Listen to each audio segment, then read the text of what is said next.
Let's talk about 7 ways that art can build the kingdom of God. And no, I don't mean just fancy artsy ways of presenting the gospel.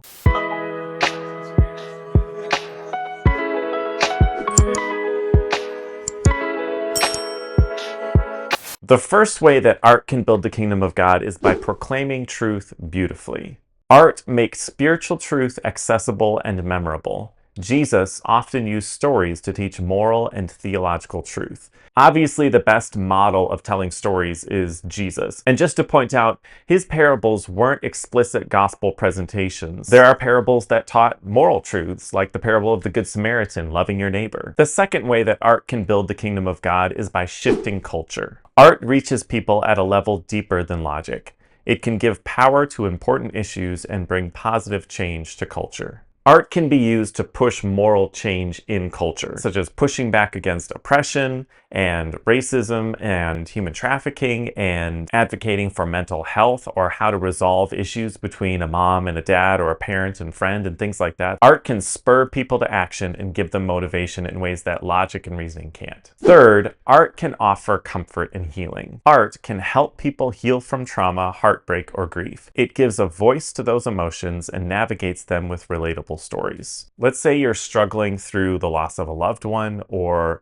grief or betrayal or some other kind of trauma. Art can help you navigate that space. The best art about trauma is often created by people who themselves went through it, and they can teach you through that art how to manage and deal with it. And so art can help bring comfort and healing in that way. Number 4, starting spiritual conversations. Art opens non-threatening doors to discuss faith with those who wouldn't normally listen to a sermon. A lot of people will go watch a movie, but they're not going to listen to a sermon. And so movies and stories can be used in an evangelistic manner. You could insert an explicit gospel presentation in there, or you could just bring up moral, theological, or spiritual questions. Church communities can use that art to start spiritual conversations. Number 5, leading people into worship. Art creates space for awe and reverence. A poem, painting, or song can become a piece of worship. Classic examples of this are just worship songs. Many of us have been edified in our spiritual life by listening to worship songs. I've seen worship services incorporate paintings as well. So while people are worshiping,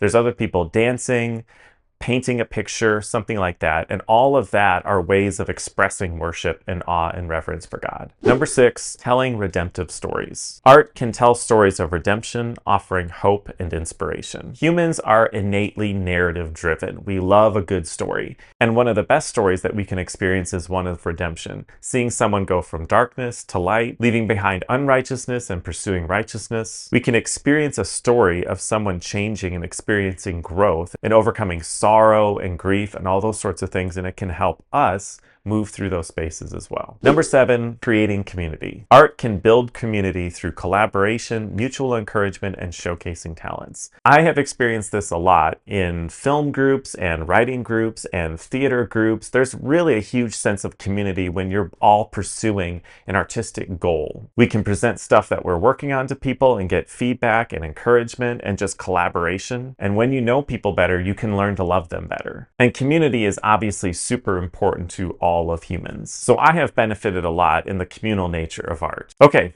was kind of a shorter video today, but I hope you benefited from that. Hit the button, hit the bell. Catch you later.